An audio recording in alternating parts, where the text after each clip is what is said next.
Hello students, welcome to cast classes. आप बच्चों अपना स्टार्ट कर रहे हैं प्रेपोजिशन का 9th लेक्चर। 8 लेक्चर प्रीपोजिशंस के हम पहले कर चुके हैं। होप सबको समझ में आ रहा होगा, सबको अच्छी लग रही होंगी वीडियोस। तो बच्चों सबसे पहले तो मैं आपसे एक बात कहना चाहता हूं कि कास्ट क्लासेस चैनल है हमारा, उस पर आइए, वीडियो को लाइक कीजिए, सब्सक्राइब करें हमारा चैनल कास्ट क्लासेस। और जितना भी कॉन्सेप्ट आप पढ़ना चाहते हैं, जो भी कुछ आप इंग्लिश में पढ़ना चाहते हैं, कोई भी विदाउट एनी हेजिटेशन आप सीधा कमेंट बॉक्स में जाके कमेंट कर सकते हैं। सर पहले ये टॉपिक करा दीजिए, ये वाला कॉन्सेप्ट हमारा क्लियर नहीं हुआ, इसके दूसरी एक वीडियो बना दीजिए। आपका काम बस इतना है कि आप वीडियो को स्टार्टिंग से लेके एंड तक देखो, उनको समझो। कोई भी चीज़ प्रॉब्लम लगती है, कुछ भी प्रॉब्लम आपको अगर आती है तो आप डायरेक्टली हमसे बात कर सकते हैं। ऑलराइट, तो बस आपका जो एम है, आपका जो एम्बिशन है, वो पूरा करने के लिए हम बिल्कुल तत्पर हैं। हम बिल्कुल चाहते हैं कि आप अपना सारा एम्बिशन कंप्लीट करें, आप अपना टारगेट अचीव करें, और उसमें भी हम थोड़ा सा कंट्रीब्यूशन देना चाहते हैं। कैसे कंट्रीब्यूशन देंगे? आपको पढ़ा के। ठीक है, तो अगेन बार बार वही बात रिपीट कर रहा हूँ कि आपको कोई भी पैसा नहीं देना है। हम कभी आपको पेड कोर्सेज के लिए नहीं बोलेंगे, हम कभी नहीं बोलेंगे 999 में हमारी इंग्लिश मैथ्स खरीद लीजिए, नहीं। हम आपको फ्री ऑफ कॉस्ट आज से स्टार्ट कर रहे हैं, मतलब पहले से स्टार्ट हो चुका है, आगे तक पढ़ाएंगे फ्री ऑफ कॉस्ट। कोई पैसा आपसे हम नहीं लेने वाले। हाँ, बस एक चीज़ आपसे छोटी सी डिमांड करेंगे कि अगर वीडियोज अच्छी लगती हैं तो लाइक और कास्ट चैनल को सब्सक्राइब जरूर करें। ठीक है, और वीडियो और भी अच्छी लगती है तो उन्हें शेयर भी कर दीजिए। ऑलराइट देन, तो प्रेपोजिशन का आज हमारा 9th लेक्चर होगा। ठीक है, समझना बच्चों, बहुत इंपॉर्टेंट चीज आएगी प्रेपोजिशन में आज। 9th lecture. ओके, प्रेपोजिशन अभी तक सब कुछ समझाया आपको। बेसिक प्रेपोजिशन की मैंने बात की थी, बेसिक प्रेपोजिशन मैं आपको कंप्लीट करा चुका हूं। एक दो अगर कोई स्किप हो गए हैं तो वो कमेंट बॉक्स में डाल दीजिएगा, फिर करा देंगे। प्रेपोजिशन 3 टाइप के बताए थे आपको, पोजीशन और डायरेक्शन बेस्ड प्रेपोजिशंस थे। उसके बाद फिक्स्ड प्रेपोजिशन सीजीएल के लिए बहुत इंपॉर्टेंट है, उसकी प्रैक्टिस बाकी है, प्रैक्टिस सेशन करेंगे सीधा क्वेश्चन से। जितने भी प्रेपोजिशन फिक्स्ड होंगे उसकी पीडीएफ मैं आपको टेलीग्राम चैनल पे डाल दूंगा। उसके बाद फ्रेजल वर्ब्स, फ्रेजल वर्ब्स की अभी 2-3 दिन बाद फिर से एक क्लास लेंगे, इसमें सारे फ्रेजल वर्ब्स मैं आपको कराऊंगा, सारे के इन द सेंस जो भी एग्जाम के पॉइंट ऑफ व्यू से इंपॉर्टेंट होंगे। ओके, आज क्या कराऊंगा फिर मैं? आज मैं आपको बताऊंगा बच्चों, प्रेपोजिशन में एक चीज आती है ओमिशन ऑफ प्रेपोजिशन। जहां पे प्रेपोजिशन आते हैं, अभी तक तो वो पढ़ा था कि कहां प्रेपोजिशन आएंगे, कैसे आएंगे, क्यों आएंगे। आज मैं आपको एक चीज समझाता हूं। ये कॉन्सेप्ट होगा हमारा आज, क्या है? Omission, omission of preposition. सुनिएगा, बहुत इंपॉर्टेंट है। ठीक है, आराम से समझने का, थोड़ा सा कॉम्प्लिकेटेड कॉन्सेप्ट हो सकता है ये, बट समझिएगा। Omission of preposition, omission word का क्या मतलब होता है? देखो, ये वर्ड ओमिट है ना, ये कॉन्सेप्ट ओमिट वाला 2 टॉपिक में आता है। एक आर्टिकल में भी जरूर बताऊंगा, ओमिशन ऑफ आर्टिकल्स, और एक अब है ओमिशन ऑफ प्रेपोजिशन। ओमिशन जो वर्ड है वो हमारा बना है ओमिट से। कहां से बना है? ओमिट से। और ओमिट का मतलब होता है टू रिमूव। क्या होता है? To remove. रिमूव का मतलब हटाना, कोई भी चीज को रिमूव करना वहां से। यानी कि अभी तक हमने पढ़ा था कि सर इनटू क्या होता है, इन क्या होता है, ऑन क्या होता है, यानी प्रेपोजिशंस क्या होते हैं। आज मैं आपको समझाऊंगा कि आप कब सेंटेंस में प्रेपोजिशन का यूज नहीं करेंगे, कब आपको किसी सेंटेंस में प्रेपोजिशन हटाना है, यानी कि एरर में आते हैं ये क्वेश्चंस। ठीक है, एरर होती है या सेंटेंस इंप्रूवमेंट में आते हैं, या कहीं पे भी आ सकते हैं, क्लोज टेस्ट वगैरह कुछ भी हो। तो ओमिशन ऑफ प्रेपोजिशन की स्टार्ट करते हैं ये कॉन्सेप्ट की। इसका मैं अब एक क्वेश्चन से बात समझाता हूं, बहुत इंपॉर्टेंट कॉन्सेप्ट है, समझते रहिएगा। एक क्वेश्चन लिखा मैंने, ठीक है, और मान लिया एरर बेस्ड क्वेश्चन है। क्वेश्चन है कि when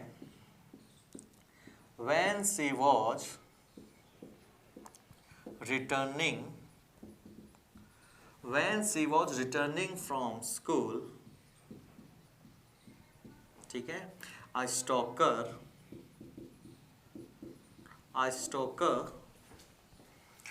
attacked on her with a knife। बहुत अच्छा क्वेश्चन है ये, ठीक है, सीजीएल का क्वेश्चन है, ऐसे सीजीएल में आया हुआ है in fact. When she was returning from school a stalker attacked on her with a knife. ये क्वेश्चन है हमारे पास। अगेन क्या बात फाइंड आउट करना होता है? एरर। ये ए पार्ट बोल दिया मैंने, ये बोल दिया मैंने बी पार्ट, ठीक है, ये बोल दिया मैंने सी पार्ट, और ये बोल दिया मैंने डी पार्ट, और फिर मैंने बोल दिया नो एरर, ई पार्ट। क्वेश्चन आया, ठीक है, क्वेश्चन से हम कॉन्सेप्ट की तरफ चलेंगे।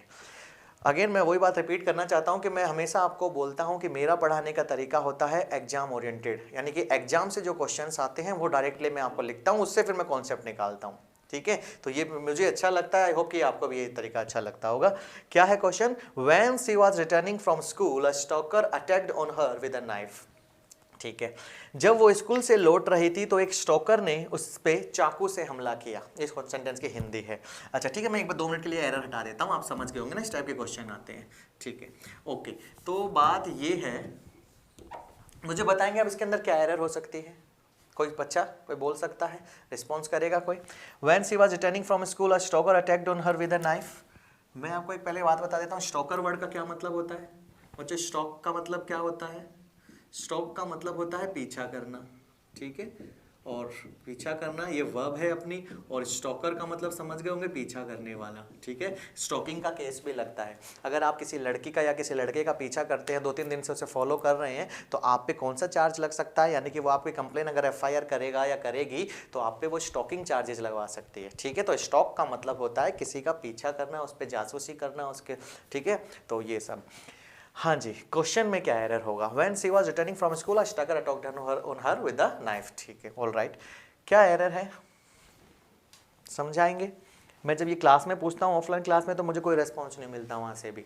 ठीक है, यहाँ से भी कोई नहीं मिल रहा है, तो क्या एरर होगी इसके अंदर? तो मेरी बात सुनना बच्चों, मैंने यहाँ पे एक प्रपोजिशन का यूज किया, attacked on her with a knife. पूरा कॉन्सेप्ट है ये, पूरा समझ लेना। Attacked on her with a knife, एक बार में जब हम ये पढ़ेंगे तो हमें ये सही लगेगा सेंटेंस की, सर कोई गलती नहीं है, लेकिन 2 मिनट रुक जाइएगा इस पे। मैंने एक सेंटेंस लिखा, क्या? बेसिक अगर मैं बात करता हूं, he attacked on me, he attacked on me, ठीक है, विद अ नाइफ, कुछ भी लिख दिया मैंने, सिंपल कर दिया सेंटेंस, पर सिंपल में बात कर लेते हैं। He attacked on me with a knife, उसने मुझे चाकू से हमला किया, उसने मुझ पर चाकू से हमला किया। तो इस सेंटेंस को जब हम यूजुअली, ये स्पोकन इंग्लिश में बहुत मिस्टेक करते हैं, he attacked on me with a knife. बच्चों मैं आपको एक छोटी सी बात बताना चाह रहा हूं कि अटैक वर्ड के बाद हम ओन प्रपोजिशन का यूज नहीं कर सकते। अटैक के बाद हम ओन प्रेपोजिशन का यूज नहीं करते। बात समझ में आ रही है? क्या समझ में आया कि सर अटैक्ड ऑन नहीं होता, अटैक्ड ऑन नहीं होता। इस सेंटेंस को जब हम पढ़ेंगे तो हम सीधा बोलेंगे sir he attacked me with a knife, इसको हटा देंगे ऑन को, क्या बोलेंगे? He attacked me with a knife, उसने मुझ पर चाकू से हमला किया। तो अब मैं आपको बताता हूं कि अटैक्ड के बाद प्रपोजिशन ऑन नहीं आता। ठीक है बात? ठीक है, बच्चों ने मेरी बात मान ली, क्योंकि टीचर बोल रहा है तो टीचर के बच्चे सुनते ही हैं। अटैक के बाद ऑन नहीं आता, ओके, पर बच्चों सुनना है, ब्लाइंड फेथ नहीं करना है टीचर पे। क्या कभी अटैक के बाद ऑन नहीं आता? आएगा, क्यों नहीं आएगा, बिल्कुल आएगा। क्या चक्कर है सर? कभी आप कह रहे हो आएगा, कभी आप कह रहे हो नहीं आएगा, कंफ्यूज मत करिए हमें, सीधा बताइए चक्कर क्या है। तो मैं आपको सीधा चक्कर समझाना चाहता हूँ। तो चलिए, पहले मैंने ये आपको बता दिया कि अटैक्ड के बाद ऑन प्रपोजिशन का हम यूज नहीं करते हैं, ये क्रॉस लगा दिया मैंने। ठीक है, तो अब मैंने एक सेंटेंस ये लिख दिया कि sir acid attack on girls, ठीक है, acid attacks on girls are increasing day by day. ठीक है, ऐसे कोई सेंटेंस मैंने लिख दिया, acid attack on girls are increasing day by day. लड़कियों पे जो एसिड अटैक हो रहे हैं वो दिन प्रतिदिन बढ़ते जा रहे हैं। बेसिक सा सेंटेंस मैंने यहाँ पे डाल दिया। अब ये सही है सर? अभी आपने बताया कि अटैक प्रपोजिशन के बाद, अटैक वर्ड के बाद आप ऑन प्रपोजिशन का इस्तेमाल नहीं करते। तो सेकंड सेंटेंस में देखना, acid attack on girls are increasing day by day, ये सही है कि गलत है? आप बोलेंगे सर ऑन नहीं आता। ठीक है, मैंने मान लिया ऑन हटा दिया। अच्छा, ऑन हटा दिया तो अब सेंटेंस पढ़ना क्या है? Acid attack girls are increasing day by day, यानी कि वो लड़कियां बढ़ रही हैं जो एसिड अटैक कर रही हैं। बच्चों पूरे सेंटेंस का सेंस चेंज हुआ कि नहीं हुआ? मीनिंग ही चेंज हो गया। बात समझ में आ रही है? तो यहाँ पे तो ऑन आना नेसेसरी है, यानी कि आएगा। तो सर ये क्या है? कभी अटैक के बाद ऑन आएगा, कभी अटैक के बाद ऑन नहीं आएगा। आप हमें क्लियर करिए, मैं अभी क्लियर करता हूँ आपको। ये ऑन बिल्कुल ठीक है अटैक के बाद, लेकिन ये ऑन बिल्कुल गलत है अटैक के बाद। क्या चक्कर है, आइए समझते हैं। ये कॉन्सेप्ट हमें आज क्लियर करना है। ओके, कैसे है, सुनो मेरी बात। ऐसे अकेला अटैक वर्ड नहीं है, मैं पूरा कॉन्सेप्ट लेके चल रहा हूँ, अटैक नहीं। सुनना एक मिनट, अभी आते हैं, 2 मिनट रुकिएगा। एक क्वेश्चन और लिखा मैंने, सेकंड मैंने लिखा कि सी ordered for a cup of tea, for a cup of tea, ठीक है।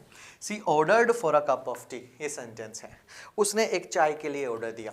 मैंने बोला ना स्पोकन इंग्लिश में ही हमें सबको सही लगेगा। She ordered for a cup of tea, उसने एक चाय के लिए ऑर्डर दिया। अब ये सेंटेंस बच्चों सही है गलत है तो मैं आपको बता देता हूँ बच्चों। ऑर्डर के साथ प्रीपोजिशन नहीं आता, यानी कि फॉर नहीं आएगा। Ordered for a cup of tea नहीं होता। इस सेंटेंस को हम सिर्फ बोलेंगे she ordered a cup of tea. क्या बोलेंगे? She ordered a cup of tea, ठीक है। अब मैंने थर्ड क्वेश्चन इसी के साथ, एक क्वेश्चन नहीं है, इसी के साथ लिखा मैंने, सी gave me order for a cup of tea. She gave me order for a cup of tea. उसने मुझे ऑर्डर दिया एक कप चाय लाने के लिए, है ना। उसने मुझे ऑर्डर दिया एक कप चाय के लिए। अब बताना बच्चों, अब ये जो ऑर्डर के बाद फॉर है ये बिल्कुल ठीक है। अब ये फिर से ठीक है। तो सर क्या बात हो रही है, ये समझ रहे हो? सी gave me order for a cup of T is absolutely correct, लेकिन यहाँ पे ऑर्डर के बाद फॉर नहीं आएगा, यहाँ पे अटैक के बाद ऑन नहीं आएगा, यहाँ पे अटैक के बाद ऑन आएगा, ठीक है। जाने ऐसा क्यों होता है? ऐसे एक आध वर्ड नहीं है, ऐसे अनलिमिटेड वर्ड्स है। लेकिन मैं पहले तो आपको कुछ वर्ड्स भी लिखाऊंगा कि इनके साथ ज़्यादा क्वेश्चन पूछे जाते हैं, जैसे डिस्क्राइब, है ना, डिस्कस अबाउट, ठीक है, emphasized on, sign on the paper, resemble with, ये इनके साथ कभी प्रीपोजिशंस नहीं आती हैं। क्यों नहीं आती है अभी देखते हैं। चलिए, तो ये कॉन्सेप्ट हमें क्लियर करना है। सर ऐसा क्यों हुआ?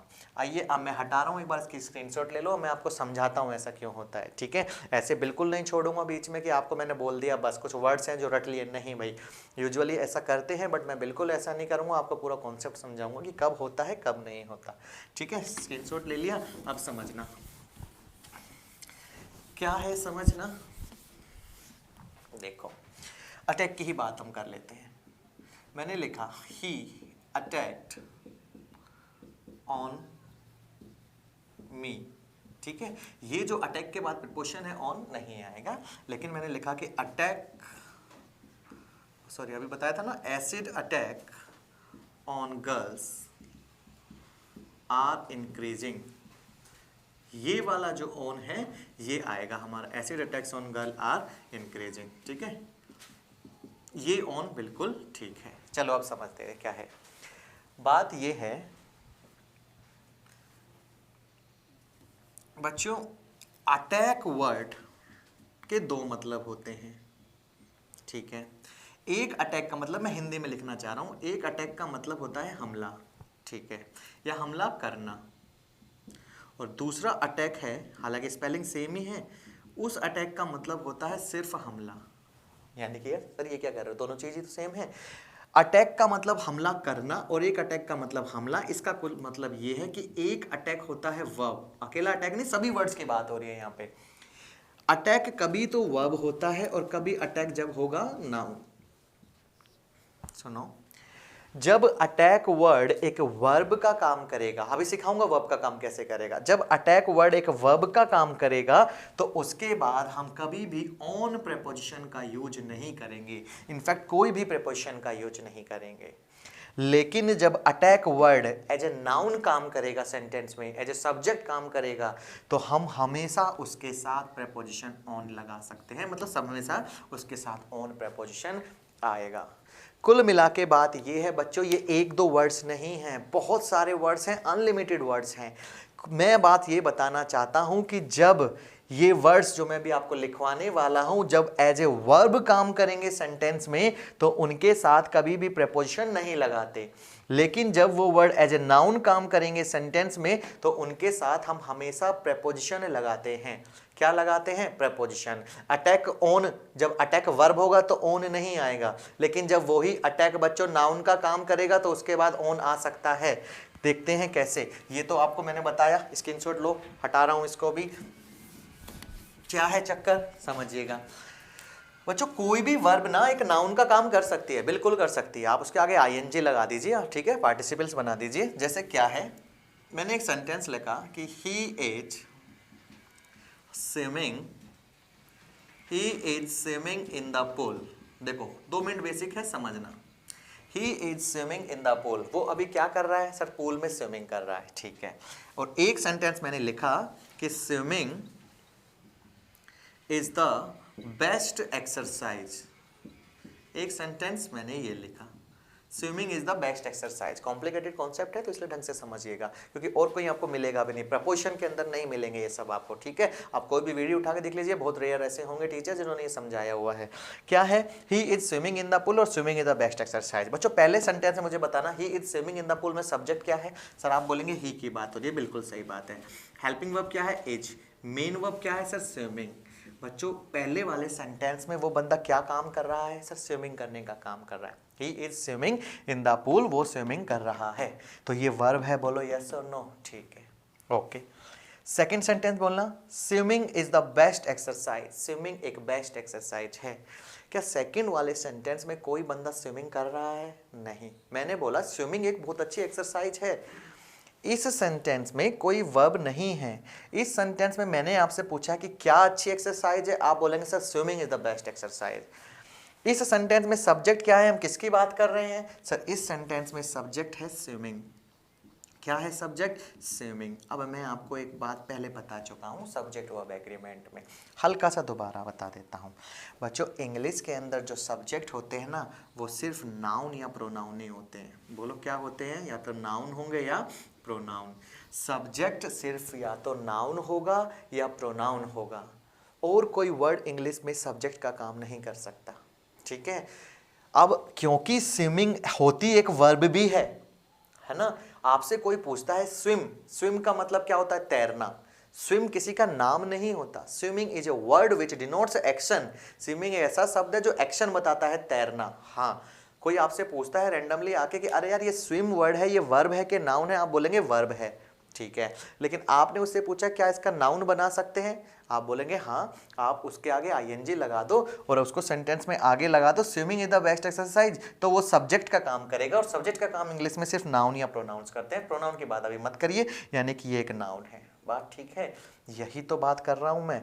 ऐसे ही अटैक की बात करते हैं तो सुनना बच्चों, वर्ब कब एक वर्ब नाउन का काम करती है, वो कॉन्सेप्ट समझ रहे हैं। मैं आपको रटा नहीं रहा हूं, आपको समझा रहा हूं बच्चों। प्रेपोजिशन बहुत इंपॉर्टेंट टॉपिक है, हम ओमिशन ऑफ प्रेपोजिशन कॉन्सेप्ट कर रहे हैं। इनमें एक एक चीज समझना, वीडियो ना आए एक बार में समझ में तो उसको रिवाइंड कर करके पूरी देखना, कंप्लीट देखना, क्योंकि सच में इंपॉर्टेंट है। जेन्युइनली बता रहा हूं, बहुत इंपॉर्टेंट है ये वाला कॉन्सेप्ट।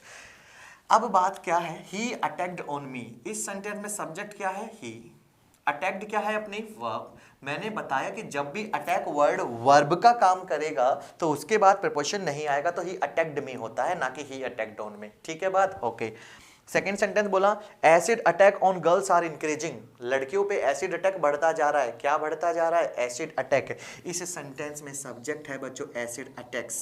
क्या है सब्जेक्ट, एसिड अटैक्स। अब अटैक यहाँ पे वर्ब का काम नहीं कर रहा है, किसका काम कर रहा है, सब्जेक्ट का। सब्जेक्ट नाउन ही होता है, तो अब इस केस में अटैक के साथ आप ऑन प्रीपोजिशन लगा सकते हैं। बात समझ में आई है, बोलो यस और नो। यही तो समझाया है। अभी मैं जो आपको वर्ड्स लिखवाऊंगा उसके नीचे एक नोट डलवाऊंगा और उसमें लिखाऊंगा कि when these words would be act as noun then we can use preposition with them. यानी कि जब वो शब्द एक नाउन की तरह बिहेव करेंगे तो उनके साथ प्रीपोजिशन आ जाता है, लेकिन जब वर्ब की तरह बिहेव करेंगे तो उनके साथ कभी भी प्रीपोजिशन नहीं आता। बात समझ में आ रही है। देखो जैसे तीसरा सेंटेंस क्या बताया था आपको, तीसरा सेंटेंस बताया था कि ही ordered for a cup of tea. He ordered for a cup of tea. ठीक है। और फिर फोर्थ मैंने लिखाया था कि बच्चों he gave me order for a cup of tea. ठीक है, उसने मुझे ऑर्डर दिया चाय के लिए। इस सेंटेंस में बच्चों सब्जेक्ट क्या है, he, ऑर्डर क्या है, वर्ब। अब ऑर्डर वर्ड जब एक वर्ब का काम करेगा तो उसके बाद प्रीपोजिशन फॉर नहीं आएगा। लेकिन सेकंड सेंटेंस मैंने बोला he gave me order for a cup of T, he gave me order. बच्चों सेंटेंस में सब्जेक्ट क्या है सर, ही, वर्ब क्या है गेव, मी क्या है ऑब्जेक्ट, एक और फिर ऑर्डर क्या हो गया, ये भी ऑब्जेक्ट हो गया, यानी कि ये भी नाउन का काम कर रहा है। अगर ऑर्डर नाउन का काम कर रहा है तो फॉर उसके साथ आ सकता है। तो कंफ्यूज तो नहीं होंगे ना, कब अटैक के बाद ऑन आता है, कब ऑर्डर के बाद फॉर आता है, कब नहीं आता।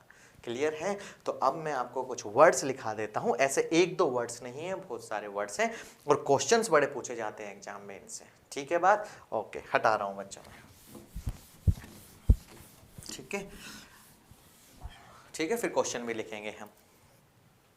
ओके, तो मैंने नोट लिखाया और आपको कुछ वर्ड्स लिखा देता हूं कि कौन कौन से वर्ड्स हैं। ठीक है, नोट डाल के ये जरूर लिखिएगा कि when these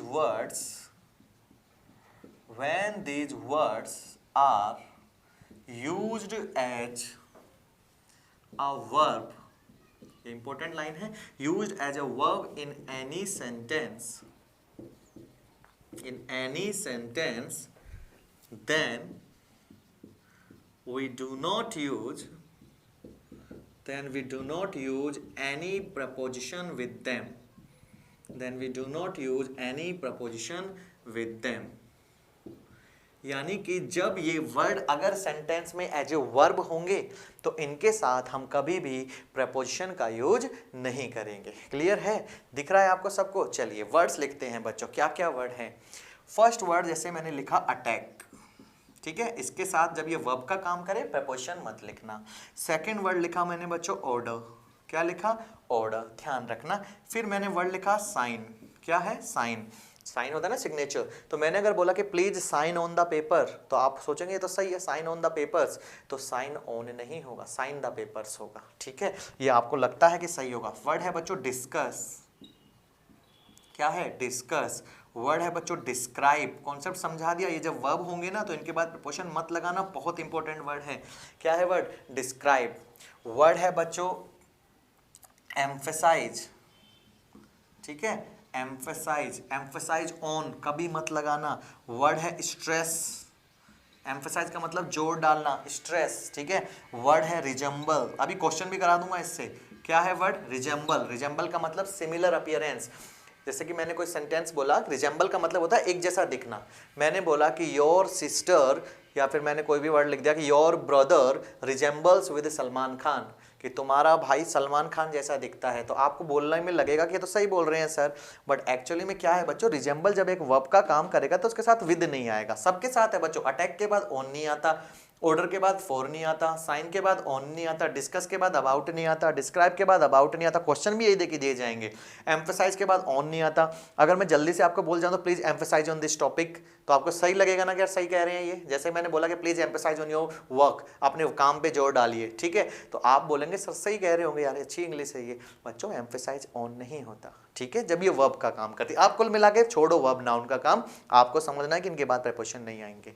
स्ट्रेस ऑन नहीं आएगा, रिजेंबल विद नहीं आएगा। बात समझ में आ रही है? तो इन वर्ड्स को बच्चों अच्छे से देखो, समझो, बहुत सारे वर्ड्स हैं ये, इनको करते रहना, ठीक है। और भी अगर वर्ड हम देख लेते हैं तो डिस्क्राइब हो गया हमारा, रीच हो गया, रीच के बाद प्रपोजिशन नहीं लगाते, ठीक है, कंसीडर के बाद प्रपोजिशन नहीं लगाते, डिस्क्राइब लिख ही दिया हमने, रीच हो गया, कंसीडर हो गया। असिस्ट के बाद वर्ड प्रपोजिशन नहीं लगाएंगे, असिस्ट, ASSIST, क्लियर है? ये सारे वर्ड्स ध्यान से देखते रहना बच्चों। पिक के बाद नहीं लगाएंगे, एंटर के बाद नहीं लगाएंगे, पिक, एंटर। अच्छा, बोर्ड वर्ड एक होता है BOARD, बोर्ड समझते हैं? बोर्ड का मतलब होता है सवार होना। बोर्ड, जैसे आप ट्रेन पे चढ़ते हैं तो आप बोलते हैं ना I am boarding on train, तो बोर्डिंग ऑन मत लगाना, I am boarding the train. क्या बोलेंगे? बोर्डिंग का मतलब पे सवार होना, ठीक है ना। He was boarding on the train, नहीं, he was boarding the train. Clear है? तो ये बोर्ड का मतलब पर सवार हो रहा। एंटर इनटू द प्रेमिसेस, नहीं, enter the premises. Pick up the phone, नहीं, पिक द फोन, ठीक है। असिस्ट टू, नहीं, सिर्फ असिस्ट। एम्फेसाइज्ड ऑन, नहीं, स्ट्रेस ऑन, नहीं, रिजेंबल विद, नहीं, रीच टू, नहीं, कंसिडर टू, नहीं, डिस्क्राइब टू, नहीं, डिस्कस अबाउट, नहीं, साइन ऑन, नहीं, ऑर्डर फॉर नहीं, अटैक ऑन नहीं। Are you getting my point बच्चों? ये बहुत इंपॉर्टेंट कॉन्सेप्ट है। मैं बिल्कुल इनजस्टिस फील करता अगर मैं आपको ये नहीं समझाता। तो yes, it might be a bit complicated, but जो है इंपॉर्टेंट वो तो होगा इंपॉर्टेंट। क्या कॉम्प्लिकेशंस है इसके अंदर भाई? आपको ये वर्ड्स देखने हैं कि जब ये शब्द हो और वो वर्ब का काम करे तो इनके बाद प्रेपोजिशन आपको नहीं लगाने हैं। समझ में आ रही है? इतनी सी बात आनी चाहिए यार, कुछ भी वो नहीं है इसके अंदर। ठीक है, बहुत अच्छे अच्छे क्वेश्चंस बनते हैं। और वर्ड्स लिखा देता हूं आपको, और वर्ड्स के साथ साथ क्वेश्चंस भी आपको करा देता हूं। जैसे कि बच्चों मैंने लिखा कि इन्वेस्टिगेट, एक वर्ड लिख दिया। क्या है वर्ड? इन्वेस्टिगेट। अब बताओ इन्वेस्टिगेट का मतलब तो सबको पता है, what the police are investigating about the matter. सही लगेगा ना कि पुलिस मैटर के बारे में इन्वेस्टिगेटिंग कर रही है। अरे बच्चों स्पोकन इंग्लिश में सही लगता होगा, चल जाता है, क्योंकि बोलने में कौन से मार्क्स कट रहे हैं आपके। पर इन्वेस्टिगेट के बाद अबाउट मत लगा देना, इन्वेस्टिगेट के बाद ऑन मत लगा देना। ये क्वेश्चंस आपसे एग्जाम में पूछे जाते हैं और आपको पागल बनाया जाता है, और आपको लगता है जो बच्चा इंग्लिश कम जानता है, इनफैक्ट जो बच्चा इंग्लिश अच्छा बोलता है उसको भी सही लगता है ये बात। पर क्योंकि आप लोग मेरे स्टूडेंट हैं, मेरा काम है आपको एक एक चीज बताना, और बिल्कुल बताई जाएगी आपसे। आर यू गेटिंग बच्चों? समझ में आ रहा है? मैं कह रहा हूं अगर समझ में नहीं आ रहा तो इस कॉन्सेप्ट को रिवाइंड करिए और पूरा देखिए। मैंने आपको फर्स्ट क्लास में प्रॉमिस किया था कि हर एक कॉन्सेप्ट जरूरी होता है। समझ में आ रही है? हर एक चीज जरूरी होती है। पता नहीं एग्जाम में कहां से क्या पूछ ले। और अगर आप CGL CSHL की तैयारी कर रहे हैं, बैंकिंग की तैयारी कर रहे हैं, तो आपको एक एक चीज समझ में आनी चाहिए। ऐसे ही आप इंस्पेक्टर नहीं बन पाएंगे, ऐसे ही आप किसी रीजनल एग्जाम में सिलेक्शन नहीं ले पाएंगे। You must have the knowledge of almost every single concept of English, of maths, of reasoning, of whatever subject it is, आपको सबका कॉन्सेप्ट क्लियर होना चाहिए। ठीक है बात? ये वर्ड्स लिखते जाइए, स्क्रीनशॉट ले लीजिए बच्चों इनकी। ओके, चलिए कोई भी और वर्ड आ जाता है उसको भी आप अच्छे से देखना समझना। ठीक है, एक और इंपॉर्टेंट वर्ड अगर आप देखते हैं, वैसे सेंटेंस में आपको कराई देता हूं, ये कॉम्बैट भी आप कभी नहीं लगाएंगे। कॉम्बैट का मतलब लड़ाई होना। ठीक है, combat with China, India is combating with China. Combat का मतलब होता है युद्ध, वॉर। कॉम्बैट का मतलब war. India is combating with China, India China के साथ लड़ रही है। सही लगाना बोलने में, पर बोलने में जो सही लगता है वो एक्चुअली में नहीं होता, यानी कि ग्रामर में गलत है। India is combating China. ठीक है, विद नहीं आएगा। तो बच्चों एक बार आप ये लिख दीजिए, प्रैक्टिस करेंगे। अभी 2-3 क्वेश्चन तो अभी करा देता हूं, उसके बाद जब हम प्रैक्टिस सेशन में जाएंगे तो ये और चीजें करेंगे। ठीक है, नोट एक बार स्क्रीनशॉट ले लीजिए इन सब का।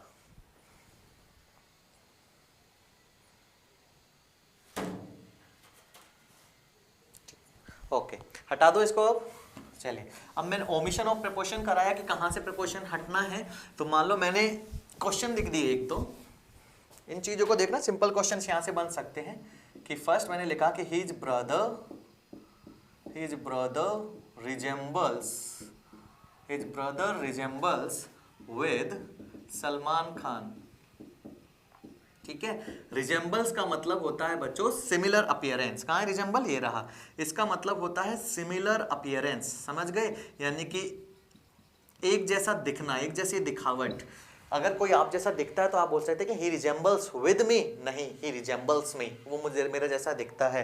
तो क्योंकि हमें पता है यहाँ पे हिज ब्रदर सब्जेक्ट है, रिजेंबल्स वर्ब है, तो इसके बाद विद प्रीपोजिशन का यूज नहीं होगा। तो his brother resembles Salman Khan, that's it. आपको विद प्रीपोजिशन का यूज नहीं करना है। क्लियर हो गया आपको? चलिए सेकेंड सेंटेंस लिख देते हैं हम, जैसे कि Indian army is combating, Indian army is combating with Pakistani army, ऐसे कुछ सेंटेंस लिख दिया। ठीक है, इंडियन आर्मी किसके साथ लड़ाई कर रही है? पाकिस्तान आर्मी के साथ। ट्रांसलेशन में सही लग रहा है ना, के साथ, बट अगेन कॉम्बैट वर्ड का मतलब होता है युद्ध करना, वॉर करना। इसके साथ भी आप प्रीपोजिशन नहीं लगाएंगे। ठीक है, क्योंकि ये वर्ब का काम कर रही है यहाँ पे, कॉम्बैट विद नहीं होता है। हाँ, पूछ सकते हो सर क्यों नहीं लगाएंगे? सर क्यों नहीं लगाएंगे प्रीपोजिशन इनके बाद? बता सकते हैं। अरे मैं तो बता दूंगा भाई, क्योंकि ट्रांजिटिव वर्ब्स और इनट्रांजिटिव वर्ब्स हमेशा अपने बाद ऑब्जेक्ट लेती हैं, और ये ट्रांजिटिव वर्ब्स हैं सारी। मत करो कंफ्यूज ना आप हो। ठीक है, अब बाद में बता दूंगा, वर्ब आने दो तब पूरा क्लियर कर देंगे ट्रांजिटिव वर्ब्स क्या होती हैं। एक क्वेश्चन और लिख देते हैं कि द पुलिस